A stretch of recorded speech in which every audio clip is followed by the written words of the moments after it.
Tetapi saat ini yang cukup mengejutkan, kemungkinan juga di luar prediksi dari Koalisi Indonesia Plus ya. Karena pada waktu lalu itu sangat pede sekali. Tiba-tiba, wah, elektabilitas Ridwan Kamil itu semakin hari semakin menurun. Dan yang cukup mengejutkan, Pramono Rano justru tren elektabilitasnya naik menjadi 36%. Bayangkan, tinggal 12% saja ya bisa mengungguli Ridwan Kamil. Bayangkan.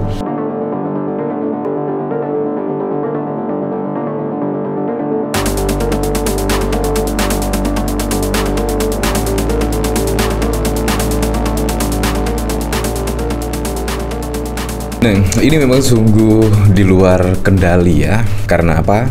Karena pada waktu lalu sih Ridwan Kamil itu bahkan terlalu pede ya, bisa mengalahkan Ahok dan juga Anies. Itu pada waktu lalu. Dan semenjak Anies dan juga Ahok bisa maju, wah itu juga Ridwan Kamil semakin pede. Karena apa? Karena elektabilitas Ridwan Kamil bahkan sudah di atas 50%. Artinya apa? Artinya Ridwan Kamil bisa menang satu putaran saja. Tetapi ada manuver yang cukup mengejutkan, yaitu putusan soal syarat result yang diturunkan menjadi 7,5%. Artinya PDIP dan partai-partai lainnya bisa mengusung pasangan Cagup-Cawagup pada Pilkada Jakarta. Nah, tiba-tiba muncul nama Pramono Anung dan Rano Karno.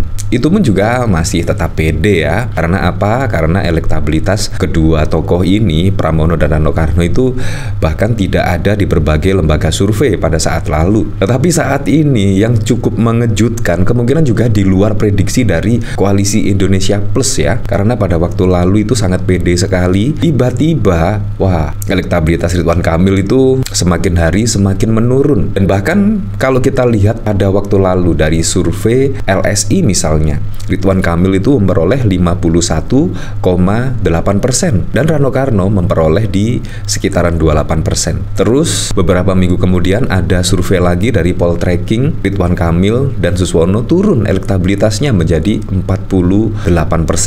Dan Pramono Anung dan Rano Karno naik menjadi 33%. Dan saat ini dari survei Carta Politika, ya, survei Ridwan Kamil kurang lebih sama pada Poltreking pada waktu lalu. Dan yang cukup mengejutkan, Pramono Rano justru tren elektabilitasnya naik menjadi 36%. Bayangkan, tinggal 12% saja ya bisa mengungguli Ridwan Kamil. Bayangkan, padahal musim kampanye baru saja digelar ya, tetapi Pramono Rano itu bisa setidaknya menyusul lah ketertinggalan elektabilitas dari pasangan Ridwan Kamil dan Suswono. Ini sangat mengejutkan sekali ya. Bisa saja satu bulan kemudian tren elektabilitas kedua tokoh ini bisa saja sama, dan artinya bisa 2 putaran, kurang lebih seperti itulah. Nah, bahkan juga dikomentari oleh Yusuf Dundung. Berikut elektabilitas 3 paslon menurut hasil survei Carta Politika. Ridwan Kamil dan Suswono 48,30%, Pramono Anung dan Rano Karno 36,5%, Dharma Pongrekun Kunwardana 5,6%. Gila juga dukungan kepada Pramono Rano terus menanjak. Ini di luar dugaan sekali ya. Pramono Rano Karno itu elektabilitasnya terus merangkak naik dan ya bisa saja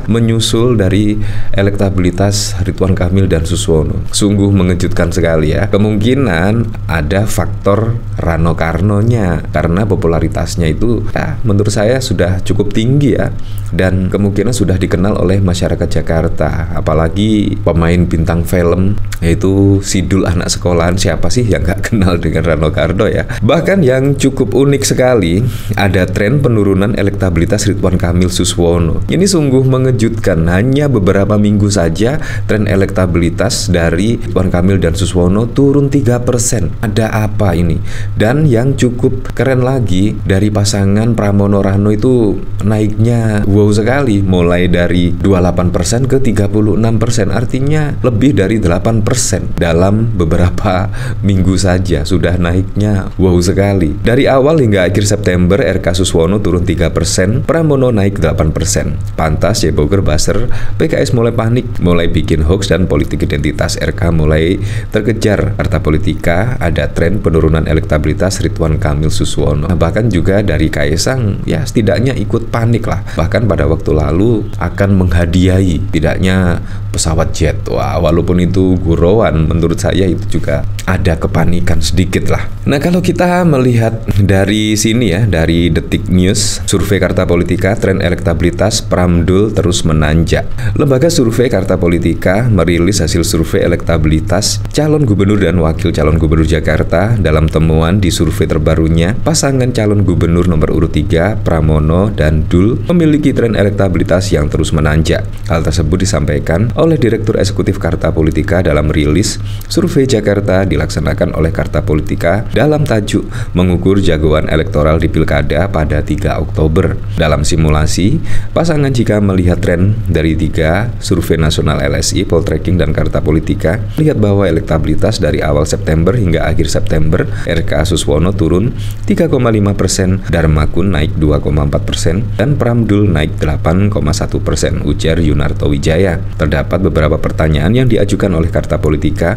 Salah satu pertanyaan yang diajukan adalah jika pilkada dilakukan pada saat survei dilakukan dengan simulasi 3 pasangan calon gubernur dan wakil gubernur Jakarta. Hasilnya, pasangan Ridwan Kamil Suswono mendapat dukungan sebesar 48,30%, disusul dengan paslon Pramono Anung Rano Karno sebesar 36,5% dan Dharma Pangrekun Kunwardana sebesar 5,6%. Wah, artinya elektabilitas dari Pramono Rano Karno naik signifikan dan ada penurunan elektabilitas dari Ridwan Kamil dan Suswono. Ini sungguh di luar prediksi ya.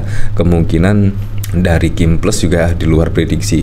Karena apa? Karena pada saat lalu Ridwan Kamil dan Suswono ini akan melawan Dharma Pangrekun, tetapi tiba-tiba muncul jagoan baru dari PDIP yaitu Pak Pramono dan Rano Karno. Ini sungguh di luar prediksi. Dan ternyata elektabilitas dari calon PDIP terus merangkak naik. Nah, bahkan dikomentari dari Dodi, masa 11 partai cuma dapat 48%, kirain gerbong banyak bisa 90%. Nah, jadi tidak 11 partai kalau tidak salah ya. Ada 15 partai politik yang mendukung pasangan Ridwan Kamil dan Suswono. Dari Menyan, jadi percaya survei si Dumdum Pramono Anung dan Rano Karno, si Dul menang mudah di Pilkada DKI Jakarta. Tukang survei bayaran di Stada. Kalau gini percaya survei. Gue demen ya pakai oplet. Kami The Jackmania tidak akan mendukung yang berdarah biru. Airan masih separtai sama Mulyono soalnya. Darmakun anak bawang Pilkada. Kodari belum turun tangan. Kalau Kodari sudah turun tangan, elektabilitas paslon bisa diatur mentok di beberapa persen. Jadi ingat waktu Pilpres satu-satunya yang tidak berani kasih survei, paslon 02 di atas 50% kan ya Carta Politika. Kali ini sama juga begitu, tapi tetap saja nanti hasilnya 58%. Enggak kaget hasil survei bayaran Mas Pram orangnya baik, pasti makin banyak yang milih. Haha, Prabowo tidak akan mungkin mendukung RK karena itu akan menjadi bumerang di 2029. Ibu Megawati dan PDIP cara main politiknya memang luar biasa. Ya seperti itulah, bahkan saat ini juga ada yang cukup mengejutkan ya. Karena apa? Karena dari PDIP Puan Maharani juga tetap menjadi ketua DPR RI, dan bahkan dari Gerindra Ahmad Muzani menjadi ketua MPR, dan bahkan Bambang Wuryanto menjadi wakil ketua MPR. Itu juga sangat keren sekali ya. Nah, kira-kira ada apa ya besok? Karena semuanya, wah, orang kepercayaan dari Pak Prabowo Subianto ya. Apalagi ditambah PDIP merapat ke Gerindra. Wah, sudah finish kemungkinan. Tapi saya berharaplah pada pilkada serentak besok bisa berjalan dengan aman, berjalan dengan lancar, dan yang paling penting berjalan dengan transparan, jujur, dan juga adil.